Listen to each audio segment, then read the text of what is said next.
afternoon and thanks for joining us. I'm Judy Simpson. Cancer survivor rates are going up and much of the credit goes to advancements in research and screening. But another important part of beating cancer is education. It's about having the access to the best information possible. So as part of our ongoing partnership with the University of Vermont Cancer Center, we're going to focus on an important topic that will be part of the upcoming Women's Health and Cancer Conference. The 18th annual conference is being held Friday, October 2nd at the Sheridan Conference Center in Burlington. The event is free and open to the public. We'll review all of the contact and registration information at the end of the program. My guest today is one of the medical experts who will be speaking at the conference. Dr. Sally Hirschhorn is a Cancer Center member and a radiologist who serves as a medical director of breast imaging at the UVM Medical Center. Thanks so much for being with us. Well, thank you for having me, Judy. Now, when I go in for my mammogram, I don't see you. I see a technician. Right. The technologist is the person who interacts with the patient, but the radiologist is the one behind the scenes reading the images. And that's what we do. We read the images and make the diagnosis and do biopsies and try to help patients be reassured if they don't have cancer, and if they do have cancer, get them diagnosed as quickly as possible. And so at the upcoming conference, you'll be addressing the topic of breast density. What exactly does that mean, dense breasts, and how would a woman know if she falls into that category? Well, breast density is a unique attribute of mammography. The mammogram machine, as you can see in the graphic, has radiation going through the breast, and it's transmitted to the receptor. And the differences in your tissues will make the mammogram either light white or dark gray. And as you can see in the graphic, there are 4 breasts up on the screen. Those are the different types of densities that we classify breasts into. The one in the upper left-hand corner is primarily fatty, and the one in the upper right-hand corner is scattered fibroglandular, and then the one in the lower right-hand corner is extremely dense.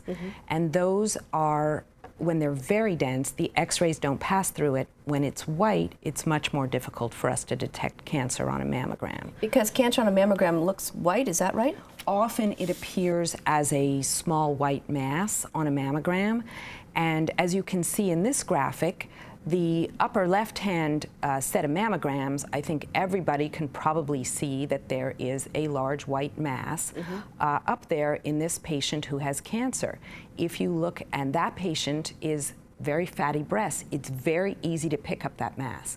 The patient on the lower right-hand side of the screen has heterogeneously dense breasts. They're quite dense, and actually has a cancer of about the same size and same shape in the same location as the other patient, but you can't see it. No. You can only see it on the ultrasound image that I've provided at the bottom, because this person's dense breast is masking the cancer, and that's the problem with dense breasts. It has a masking effect. It's like looking for a polar bear in the snow. Yeah. It's just hard to see white on white. So how common is it for women to have dense breasts, and are there concerns for these women? Well, dense breasts are actually very common. So it's nothing abnormal about having dense breasts. About 50% of the population has dense breasts. Dense breasts is what we consider heterogeneously and extremely dense breasts. The other 2 categories are scattered fibroglandular and fatty breasts, and those we consider non-dense. So on the left, the 2 mammograms on the left-hand bottom of the screen are what we consider not dense, and the other 2 categories that I've put on the right-hand side of the screen on the bottom are what we consider dense breasts. It's about 50-50. Besides the effect of masking that's a problem with mammography, there is also an increased risk of breast cancer in women with dense breasts. Now, when you compare the 2 extremes of density, which are only about 10% of the population in each category, so it only applies to 20% of the population, you compare the most extreme breast density to the least breast density, it's about 4 times increased risk. However, if you compare the 2 middle groups, which is 40 and 40%, 80% of the population, it's only about 1.2 times. So a woman with dense breasts, most of them would have heterogeneously dense breasts, would only be about 1.2 times the average person risk of breast cancer, whereas if you have extremely dense breasts, it's maybe about 1.4 times. So how effective is mammography then? I mean, are there different types of mammography, and what's the next step for a woman who has the dense breast for you to be able to see what's going on? So the traditional screen film mammography was actually not very good for dense breasts. And we know that mammography is less sensitive, and as you saw with the dense breast, it's much harder to pick up breast cancers.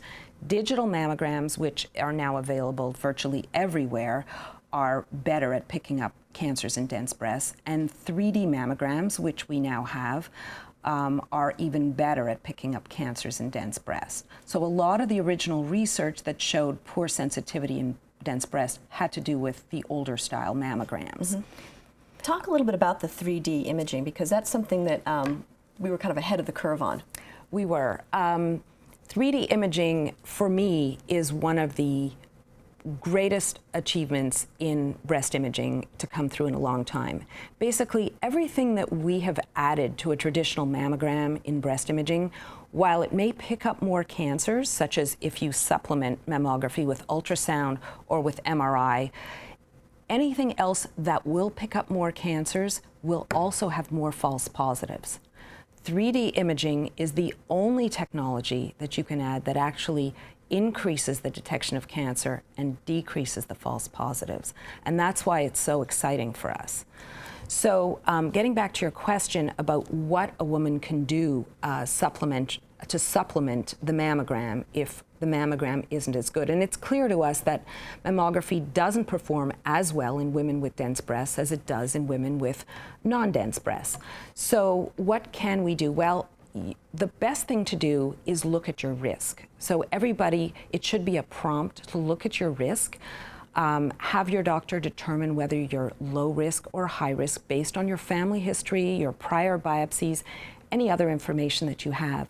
For women that are known to be at increased lifetime risk of breast cancer, over 20%, those women should supplement their mammogram with MRI, whether they're dense or not dense. There's ample evidence for women at high risk. And so women at high risk would be women who have cancer in their family, breast cancer in their family? Yes, but when we say over 20% lifetime risk, it's not enough to have cancer in your family. The doctor has to do a risk assessment, which is a computer algorithm to run, and most people with just breast cancer in their family don't fall into the over 20% lifetime risk. Certainly women who carry the gene, the BRCA gene that right. Angelina Jolie has lent a lot of popularity to, those women would fall in that category. Women who've had radiation to their chest for treatment of Hodgkin's disease when they were in their teens or 20s, those women would fall in that group.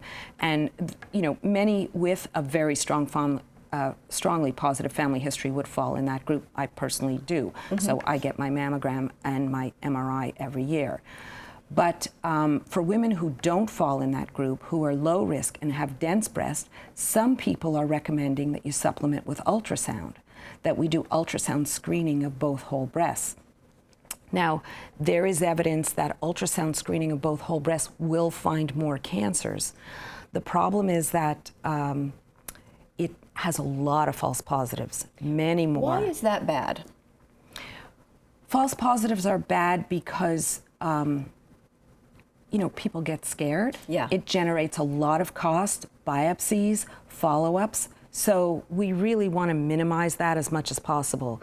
Now, you know that there's a lot of controversy about mammography in terms of the false positives. And the false positive rate of screening mammography has for years been about 10%. Mm-hmm. Now that we have 3D mammography, ours is down to about 6%.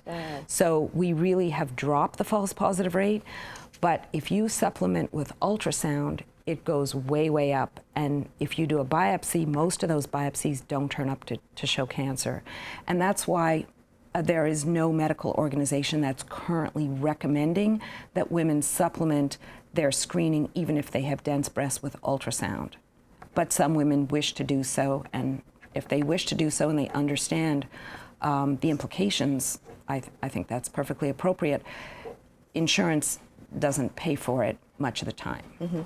So what do you think that women should do? I mean, it sounds like there are a lot of different options at different points during this whole process. I think the big thing is for women to sort of take charge of what's happening and keep track of what their doctors have said, or keep their medical records handy so they can refer to them. Yes, you know, knowledge is power, and you should know your breast density, and that's something that you can find out from your doctor. If you live in a state where there's mandatory reporting to the patient of breast density, then it would be in the letter you get from your radiologist. This state doesn't happen to have one currently, but there are 24 states in the country that mandate that. So you can certainly find out your breast density from your doctor, and it's an important point to talk about your risk and your lifetime risk. You know, if you're high risk, besides MRI, there are things that you might consider doing, like taking medication to reduce your risk, or getting tested for the BRCA gene. Mm-hmm. And so what else should women know about the issue of breast density? What are some of the questions they should be asking their doctors? Or if they get a mammogram and get the results, what should they be thinking about or asking about? Well, first of all, they shouldn't be concerned that they have dense breasts. Dense breasts is not a disease, and it's not something that you can change or do anything about. Your breast density is your breast density. If you have blue eyes, you have blue eyes. Mm-hmm. That's the way you are. You should know that the mammogram is less sensitive in dense breasts.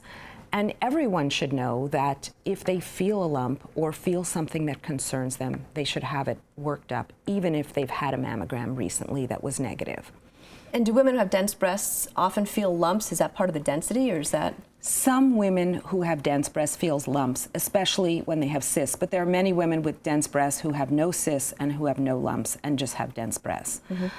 The one thing people can do to promote their health is to maintain a healthy lifestyle, keep a healthy weight, and refrain from alcohol as much as possible, and get exercise. And those are shown to decrease the rate of breast cancer. And those are three things that are pretty easy to do, you can have control over. Yes. And so the Women's Health and Breast Cancer Conference is going to feature many educational sessions, including this topic. What are some of the key things that you want to be sure that people know about the event?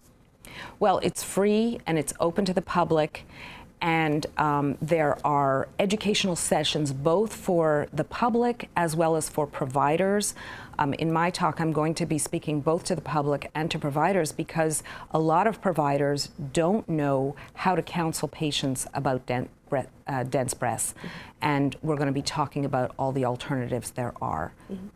And so about how many women, again, have this issue with dense breasts? Would you say it's not a tremendous amount, but enough?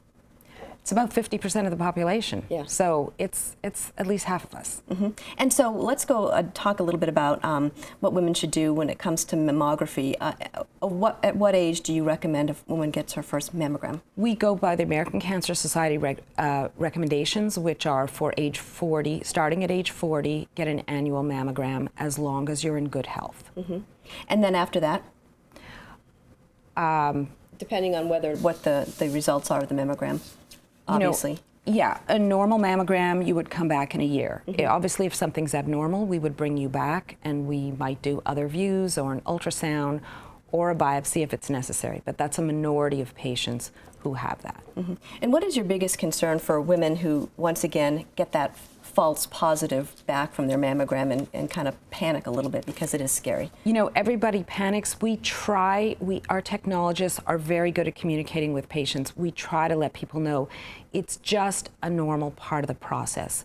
We try to minimize the number of women who get called back, but if you get called back, it's because we saw something we're not sure about. 90% of the time, that turns out to be nothing, and you know, we take either an ultrasound or a couple of extra mammograms, and we figure it out, and it's nothing. Only in 5% do we end up doing a biopsy, and most of those biopsies turn out to be not cancer. Well, I want to thank you for coming and sharing this information. It's important for all women to know about this. Thanks so much. Thank you for having me. That's our program for today. I'm Judy Simpson. We'll see you again next time on Across the Fence.